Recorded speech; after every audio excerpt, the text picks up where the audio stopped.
नमस्कार दोस्तों। आज हम पढ़ने जा रहे हैं कक्षा 10 की गणित अध्याय 9 त्रिकोणमिति के कुछ अनुप्रयोग। पिछले वीडियो में हम त्रिकोणमिति से संबंधित सूत्र पढ़ चुके हैं बच्चों और कुछ क्वेश्चन भी सॉल्व कर चुके हैं, जैसे कि एक रूप से दूसरे रूप में बदलना त्रिकोणमिति अनुपातों को। आज हम इस पाठ में अनुप्रयोग के बारे में सीखेंगे कि त्रिकोणमिति का उपयोग कहाँ होता है, कैसे क्या इसका उपयोग होता है, तो इसके बारे में हम पढ़ेंगे। तो चलिए देखते हैं बच्चों। तो हमें यहाँ जानेंगे बच्चों आगे दृष्टि रेखा। तो दृष्टि रेखा कहलाती बच्चों प्रेक्षक की आंख से प्रेक्षक द्वारा देखी गई वस्तु के बिंदु को मिलाने वाली रेखा होती है। जैसे बच्चों यहाँ पास मान लीजिए कि किसी जमीन से आप किसी वस्तु को ऊंचाई पर रखी हुई वस्तु को देख रहे हैं। जैसे ये बीसी के ऊपर कोई वस्तु, यहाँ पास कोई वस्तु रखी हुई है। सपोज दैट, सोचिए ऐसा बच्चों, ठीक ना। यहाँ पास कोई वस्तु रखी हुई है और आप अपनी आंख से उठा करके देख रहे हैं उस वस्तु को। तो यहाँ पास देखेंगे तो यहाँ पास हमने आपको बताया कि प्रेक्षक की आंख से, ये प्रेक्षक की आंख हो गई बच्चों, प्रेक्षक द्वारा देखी गई वस्तु के, तो इस वस्तु को आप देख रहे हो, सी वस्तु को देख रहे हैं बच्चों, बिंदु को मिलाने वाली रेखा होती है। तो हमने ए को सी से मिलाया बच्चों, तो ये रेखा जो है हमारी कौन सी रेखा कहला जाएगी? ये कहला जाएगी दृष्टि रेखा। इसे हम बोलेंगे बच्चों दृष्टि रेखा। ये हमारी कहला जाएगी बच्चों दृष्टि रेखा। अब बात ये आती है कि यदि दृष्टि रेखा बने बच्चों, तो देखिए यहाँ पास यदि बात करें तो आप नीचे से ऊपर की वस्तु को देख रहे हैं, तो आपको नजर उठा करके देखना पड़ेगा। तो यहाँ पास कोई कोण बनेगा। तो थीटा के सामने वाला एक क्या कहला जाता है बच्चों? लंब कहला जाता है। और एक क्या कहला जाता है? आधार कहला जाता है। तो ये क्षैतिज रेखा मानी जाएगी। कैसी रेखा मानी जाएगी? क्षैतिज रेखा मानी जाएगी। और ये दृष्टि रेखा हो गई, ये क्षैतिज रेखा और ये दृष्टि रेखा। तो क्षैतिज रेखा और दृष्टि रेखा के बीच में बनने वाला जो कोण रहेगा वो उन्नयन कोण कहलाता है बच्चों। यदि उन्नयन कोण की बात कही जाए तो समझ लीजिए कि दृष्टि उठाने की बात हो रही है, आप नजर उठा करके देख रहे हैं किसी वस्तु को, ठीक है ना। इसी प्रकार से आप इसमें समझ लीजिए कि जैसे मान लीजिए आप किसी ऊंचाई स्तर से किसी नीचे जमीन पर रखी हुई वस्तु को आप देख रहे हैं। ऐसा सोचिए कि इस वस्तु को हम देख रहे हैं बच्चों, ठीक है ना, सी वस्तु को हम देख रहे हैं ए स्थान से। मान लीजिए कि आपका ए आंख है, थोड़ा सा हमने यहाँ पास बना दिया, यहाँ पास बनाना चाहिए था बच्चों आंख। तो आप ऐसा सोचिए कि आप यहाँ से देख रहे हैं सी वस्तु को। तो जब यहाँ देखते हैं तो मिलाने वाली जो रेखा रहेगी आपकी आंख से और उस वस्तु को मिलाने वाली रेखा क्या कहला जाएगी? दृष्टि रेखा कहला जाएगी। यह हमारी दृष्टि रेखा है, दृष्टि रेखा। लेकिन बच्चों यदि आप किसी ऊंचाई स्थान से निचले स्थान पर किसी वस्तु को देख रहे हैं, तो यहाँ पास देखिए ये इनके बीच में बनने वाला कोण, यदि यहाँ पास थीटा के बारे में बात करें तो यहाँ थीटा के सामने वाला एक कहला जाएगा लंब, एक कहला जाएगा लंब और एक कहला जाएगा आधार बच्चों। तो आधार कहला गया तो एक कहला जाएगा क्षैतिज की स्थिति। इसके लिए इस पोजीशन पर हमको तो लंबवत दिख रहा है, लेकिन ऐसी कंडीशन पर इसके लिए क्षैतिज की स्थिति कहला जाएगी। तो दृष्टि रेखा और हमने क्या बताया? क्षैतिज की स्थिति में बनने वाला कोण। लेकिन आप ऊंचाई से देख रहे हैं तो यहाँ पास कौन सा कोण बनेगा बच्चों? अवनवन कोण। कैसा कोण बनेगा? अवनवन कोण। तो हम यहाँ पास यदि उन्नयन कोण की परिभाषा के बारे में बात करें तो हम इसको कह सकते हैं कि देखी गई वस्तु का उन्नयन कोण जो है दृष्टि रेखा, ये वाली रेखा बच्चों दृष्टि रेखा और क्षैतिज रेखा से बना कोण, ये जो कोण बनेगा बच्चों यहाँ पास मान लीजिए थीटा कोण बनेगा, बना कोण जो होता है क्या कहला जाता है? जबकि क्षैतिज इस तरह से ऊपर होता है। क्या होता है बच्चों? ऊपर होता है। अर्थात हम इसको कह सकते हैं कि वह स्थिति जबकि वस्तु को देखने के लिए अपने सिर को ऊपर उठाना होता है। मतलब आपको यहाँ पास यदि है और किसी वस्तु को देखने के लिए आपको सिर उठाना पड़े बच्चों, तो वहां पास उन्नयन कोण बनेगा। और यदि मान लीजिए सिर नीचे करना पड़े तो कौन सा कोण बनेगा? अवनमन कोण बनता है बच्चों। ठीक है, तो इस तरह से आपको दृष्टि रेखा समझ में आया होगा बच्चों। तो चलिए अब हम चलते हैं एग्जाम्पल 1 की ओर। एग्जाम्पल 1 कहता है बच्चों, धरती पर एक मीनार ऊर्ध्वाधर खड़ी है। धरती के एक बिंदु से जो मीनार के पद बिंदु से 15 मीटर दूर है। मीनार के शिखर का उन्नयन कोण 60 अंश है। मीनार की ऊंचाई ज्ञात कीजिए बच्चों। यहां पास बोला बच्चों, धरती पर एक मीनार ऊर्ध्वाधर खड़ा है, ठीक है ना, खड़ी है। तो धरती के एक बिंदु से जो मीनार के पद बिंदु कहलाता है प्रारंभिक बिंदु, पद बिंदु से 15 मीटर दूर है। मीनार के शिखर का उन्नयन कोण 60 अंश है। तो मीनार की ऊंचाई ज्ञात कीजिए। तो चलिए हम इस क्वेश्चन को सॉल्व करते हैं बच्चों। तो यहाँ पास बच्चों हम मान लेते हैं कि माना कि मीनार की ऊंचाई ए बी बराबर, देखिए इस तरह से हमने एक त्रिभुज बना लिया। और यहाँ पास आपको ए बी को क्या समझना है? मीनार समझ लेना है बच्चों। ठीक है, इस तरह से हमने मीनार ए बी समझ लिया। तो आगे यहाँ लिखिए, माना कि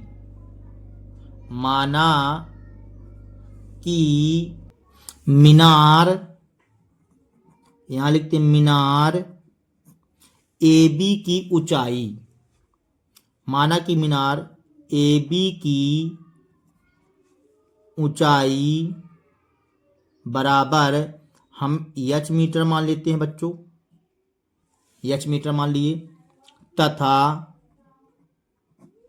अब देखिए हमको क्वेश्चन में दिया गया था कि धरती पर एक मीनार ऊर्ध्वाधर खड़ी है। धरती के एक बिंदु से जो मीनार के पद बिंदु से 15 मीटर दूर है, ठीक है ना। तो एक बिंदु हमने सी मान लिया उस बिंदु को, और जो मीनार के पद बिंदु से 15 मीटर की दूरी पर है। तो तथा किसी बिंदु सी से,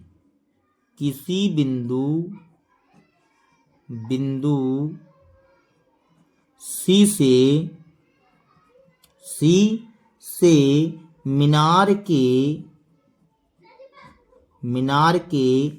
पद बिंदु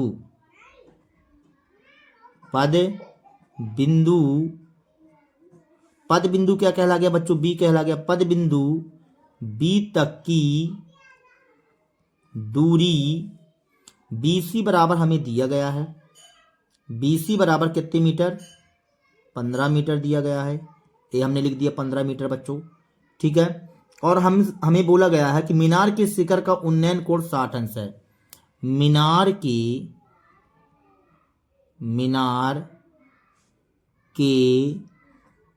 शिखर का उन्नयन कोण बच्चों, उन्नयन कोण क्या दिया गया? मतलब 20 कोण सी बराबर 60 अंश दिया गया बच्चों, इस तरह से। तो यहाँ हमें आपको एक समकोण त्रिभुज की प्राप्ति हमने कर लिया इस तरह से। तो आपने ए बी बराबर एच मीटर माना है और हमसे यही पूछा मीनार ए बी की ऊंचाई ज्ञात कीजिए। तो देखो बच्चों, यहाँ पास हमको ए बी का मान ज्ञात करना है और बी सी का मान दिया गया है। तो यहाँ पास समझिए थीटा के सामने वाला क्या कहलाता है? लंब कहलाता है। ये लंब कहला जाएगा और ए क्या कहला जाएगा? आधार कहला जाएगा।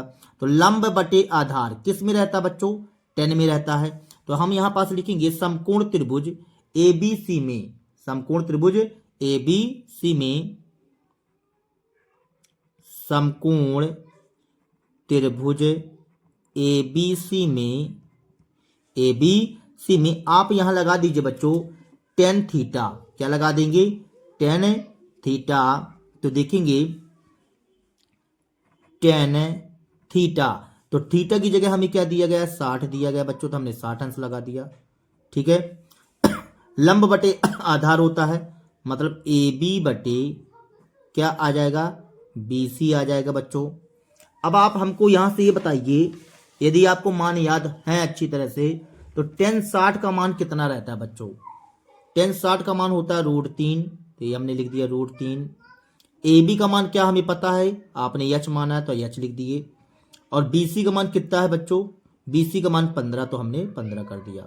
ठीक है, इस तरह से बच्चों अब यहां से समझेंगे, बटे में 15 है तो कहीं में जाएगा, गुणे में चला जाएगा। तो मतलब एच बराबर आ जाएगा हमारे पास, एच बराबर 15√3 आ जाएगा बच्चों, 15√3। और एच का ही मान ज्ञात करना था, तो अतः हम लिख देंगे यहाँ पास, अतः मीनार की ऊंचाई, मीनार की ऊंचाई बराबर कितना आ गया बच्चों हमारे पास, 15√3 मीटर। इस तरह से बच्चों, और यही हमारा कहला जाएगा आंसर सॉल्व दैट। बच्चों हमसे मीनार की ऊंचाई पूछा गया है इस तरह से। ठीक है, अगला क्वेश्चन देखेंगे बच्चों। एग्जाम्पल 2 कहता है बच्चों, एक बिजली मिस्त्री को एक 5 मीटर ऊंचे खंबे पर आ गई। एक मिनट बच्चों, यहां दिखाई नहीं दे रहा क्या, हाँ, एक बिजली मिस्त्री को एक 5 मीटर ऊंचे खंबे पर आ गई, खराबी की मरम्मत करनी है।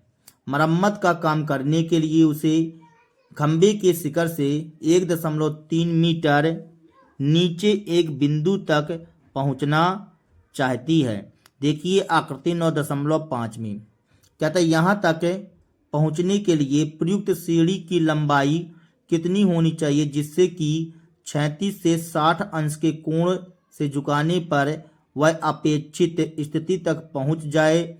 और यह भी बताइए कि खंबे का पद बिंदु कितनी दूरी पर सीढ़ी के पद बिंदु से होना चाहिए। यहाँ आप √3 का मान 1.73 ले सकते हैं। देखो बच्चों, जब आपको यदि मान लिखना पड़े √2 √3 का मान तो दिया रहता है, तो हमें ये दिया गया √3 का मान 1.73 का प्रयोग करना है। इसका मतलब इस क्वेश्चन में √3 आएगा।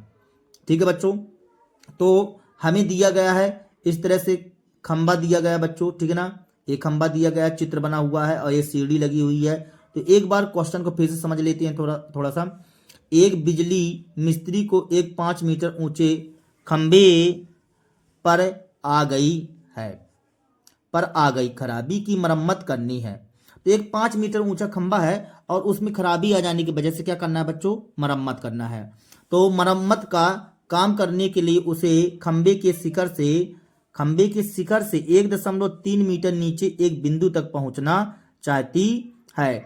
यहां तक पहुंचने के लिए प्रयुक्त सीढ़ी की लंबाई कितनी होनी चाहिए, हमें सीढ़ी की लंबाई पूछ रहा है यहां तक पहुंचने के लिए, जिससे वह 36 से 60 अंश के कोण से झुकाने पर वह अपेक्षित स्थिति तक पहुंच जाए। अब देखो बच्चों, यहां पास ये दिया गया ना, इस तरह से कंडीशन बन रही है, खंबा तो ऊंचा है, खंबा क्या है, ऊंचा है, लेकिन हमें कितने 1.3 मीटर नीचे एक बिंदु तक पहुंचना चाहता है। मतलब ऊपर तक नहीं पहुंचना है उसको, यहां तक नीचे तक पहुंचना है ना, यहां से वो खुद पहुंच लेगा।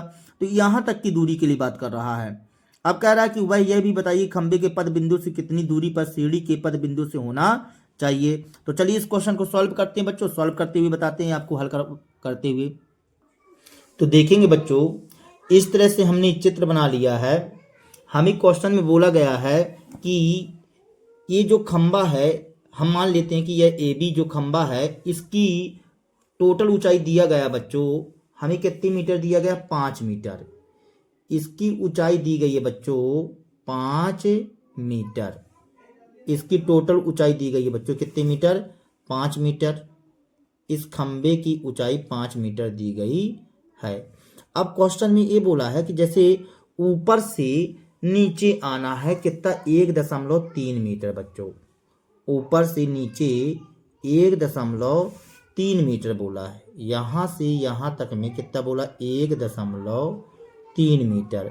तो ये बताइए बच्चों, 5 मीटर में यदि 1.3 मीटर घटा देते हैं तो देखेंगे हम 5 मीटर में कितना घटाना है, 1.3 मीटर बच्चों। तो ये 5.0 और 1.3 हम घटा लेते हैं, 10 में 3 गया 7, इसके यहाँ से इसमें जुड़ जाएगी तो 2 हो जाएगा, यहाँ 3.7 मीटर बचेगा बच्चों।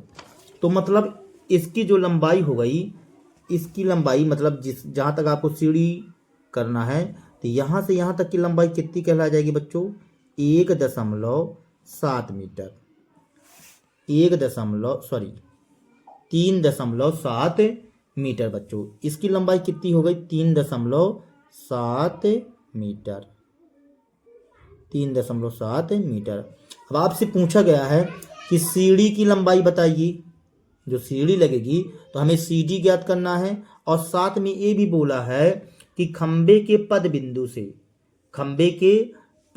से सीढ़ी के पद बिंदु की दूरी ज्ञात कीजिए, मतलब एडी भी ज्ञात करना है। तो हमें सीडी निकालना है और एडी निकालना है। तो चलिए बच्चों, हम यहाँ पास लिख लेते हैं जो हमें दिया है। तो हमें खंबा ए बी बराबर 5 मीटर दिया गया बच्चों। तो बी सी बराबर 1.3 मीटर दिया गया है। अब यहाँ से हम ए सी निकाल लेते हैं। तो ए सी बराबर हमारा आ जाएगा 5 - 1.3 बच्चों। इसको इसमें हम घटा देंगे तो हमारे पास आ जाता है 3.7 मीटर। ठीक है बच्चों। अब हमें ज्ञात करना है सीढ़ी की लंबाई और साथ में एडी की दूरी। तो हम यहाँ पास एडी की दूरी मान लेते हैं बच्चों कि यहाँ से यहाँ तक की दूरी कितना मान लें? यक्स मान लेते हैं। यक्स हमने मान लिया, ठीक है ना, इस तरह से। तो यहाँ लिखते हैं कि माना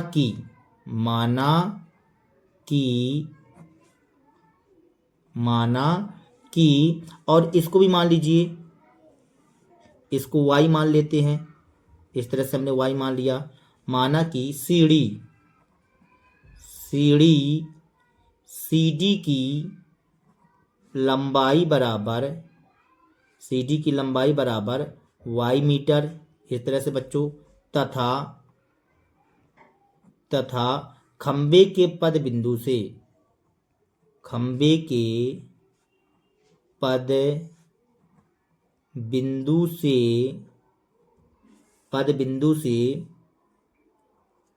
देखेंगे बच्चों, एक मिनट।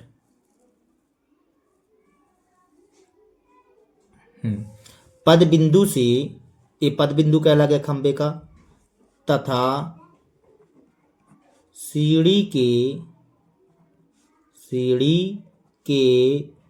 पद बिंदु तक की दूरी एडी बराबर यक्स मीटर। अब यहाँ पास देखिए बच्चों, ये लंबवत रहेगा। हमने यक्स मीटर मान लिया। तो आगे हम क्या ज्ञात करना चाहते हैं? मान लीजिए हमें यक्स का मान निकालना है। तो चलिए हम यक्स का मान निकाल लेते हैं। तो यहाँ लिखते हैं, और हमें कोण भी दिया गया है ना बच्चों। कहता है कि सीढ़ी जो है 36 के साथ में कितने अंश का कोण बनाती है? 60 अंश का। ये 60 अंश का कोण बनाती है। तो यहाँ हम लिख लेते हैं कि कोण डी बराबर 60 अंश, इस तरह से। ठीक है। तो समकोण त्रिभुज ABC में बच्चों। तो अब हम यहाँ से, आपको चित्र नहीं दिखा पाएगा बच्चों, तो समझना है ध्यान से। देखेंगे हमको यहाँ पास दिया क्या है, ये बताइए। देखिए बच्चों, यहाँ पास थीटा के सामने वाला क्या कहला जाएगा? लंब कहला जाएगा। और ये क्या कहला जाएगा? आधार। कर्ण तो फिक्स रहता है बच्चों, ये कर्ण कहला गया। तो यहाँ से यदि हमको लंब बटे आधार लगाते हैं तो हमें क्या लगाना पड़ेगा बच्चों? 10। तो हम यहाँ लगाते हैं 10 60 बराबर लंब बटे आधार आएगा बच्चों। तो लंब बटे आधार, तो यहाँ से अब आपको कितना लेना है बच्चों? AC लेना है। क्या लेना है? AC। तो एक मिनट बच्चों, यहाँ हमने लिख दिया है B, तो अब आउट हो गया। ACD, यहाँ D बना देते हैं। यहाँ क्या बना दें बच्चों? D बना देते हैं, D। ठीक है। अब देखेंगे 10 60 बराबर हमारे पास आ जाएगा बच्चों AC बटे AD। AC हो जाएगा बच्चों, AC और AD। तो AC तो लंब कहला गया और A क्या कहला जाएगा? आधार। तो लंब बटे आधार। तो हम यहाँ लिख लेते हैं बच्चों AC बटे AD। तो यहाँ से AC का मान बताइए बच्चों। AC का मान आपने बताया है 3.7 मीटर, और AD का मान क्या बताए हो? यक्स। तो यहाँ से बच्चों 10 60 का मान बताइए कितना होता है? तो 10 60 का मान होता है √3। तो हम यहाँ लिख लेते हैं √3 बच्चों। ये हमने लिख दिया √3 और 3.7 तो 3.7 बटे x तो बटे x बच्चों। अब देखेंगे ये बटे में x है तो गुणे में चला जाएगा बच्चों, तो यहाँ आ जाएगा √3 गुणे x बराबर 3.7 बच्चों, इस तरह से। अब √3 गुणे में है तो कहीं में जाएगा बच्चों, बटे में चला जाएगा, तो 3.7 बटे √3 आ जाएगा। और आपको √3 का मान दिया गया था बच्चों, तो √3 का मान कितना दिया गया था, 1.73।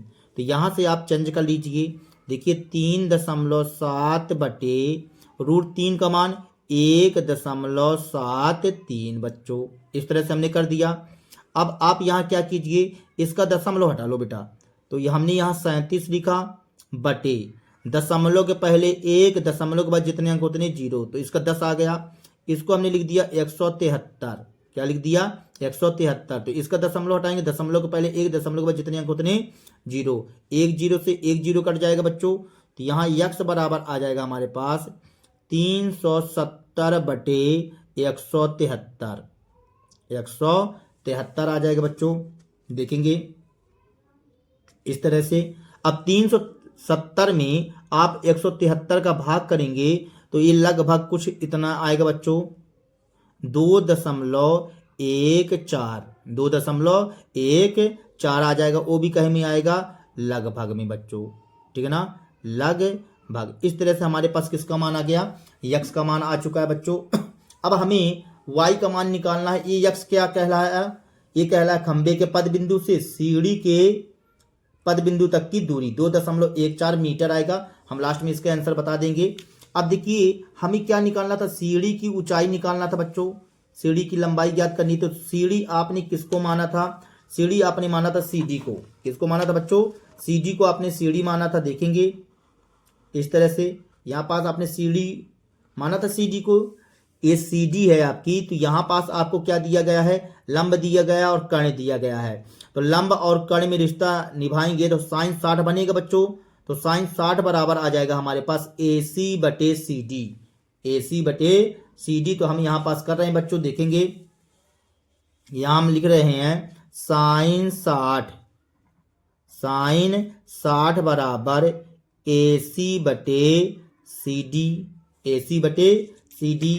देखो बच्चों sin 60 हमने लगा दिया लंब बटे कर्ण, तो लंब बटे कर्ण जो है तो AC अब बटे CD आ जाएगा। ये हमने CD कर दिया, इसका मान 3.7 और y यहाँ पास लिख दो बच्चों 3.7 बटे y आ जाएगा बच्चों। हमें y का मान निकालना है। अब आप हमको यहाँ से बताइए कि sin 60 का मान कितना होता है। तो sin 60 का मान होता है बच्चों √3 बटे 2, ये √3 बटे 2 लिख दिए। 3.7 तो 3.7 बटे y तो बटे y। अब हम यहाँ क्या करते हैं, y का गुणा यहाँ कर देते हैं बच्चों, तो यहाँ आ जाएगा हमारे पास y का गुणा हमने कर दिया, तो y गुणे √3 बटे 2 बराबर 3.7। अब यहाँ से y बराबर देखिए 3.7, ए बटे में 2 है तो कहीं में चला जाएगा, गुणे में चला जाएगा बच्चों, और √3 गुणे में है तो कहीं में आ जाएगा, बटे में आ जाएगा। तो ये हमने लिख दिया √3 इस तरह से, ठीक है। अब यहाँ से y बराबर आ जाएगा हमारे पास, यदि इसका गुणा करते तो यहीं कर लीजिए, कितना बन जाएगा 7 दूनी 14 की 4 हाथ से ले 3 दूनी 6 1 7.4 और √3 का मान आपने बताया 1.73 बच्चों, ठीक है। अब इसका दशमलव हटा लीजिए तो ये बनेगा 74 और यहाँ आ जाएगा 10, दशमलव हटाया ना बच्चों, दशमलव के पहले 1, दशमलव के बाद जितने उतने 0, यहाँ 173 बन जाएगा, गुणे इसका दशमलव हटाएंगे तो 100 आ जाएगा, 1 0 से 1 0 कट जाएगा। तो y बराबर यहाँ पास बन जाएगा हमारे पास 740 बटे 173। और यदि इसमें हम भाग करते हैं तो ये लगभग हमारे पास लमसम आ जाएगा 4.28, 4.28, वो भी लगभग में आएगा बच्चों, ठीक है ना, किस में आएगा, लगभग में, लगभग। इस तरह से हमारे पास y का भी मान आ गया। तो आता है आप लास्ट में आंसर दे देंगे बच्चों, यहाँ लिखिए अतः तो हमें ये सीढ़ी की लंबाई आ गई, तो हमसे आगे किसका आंसर पूछा गया था, जिसका आंसर पूछा गया उसका आंसर लिख देते हैं। आगे सीढ़ी के बारे में पूछा गया तो हम लिख देते हैं कि सीढ़ी की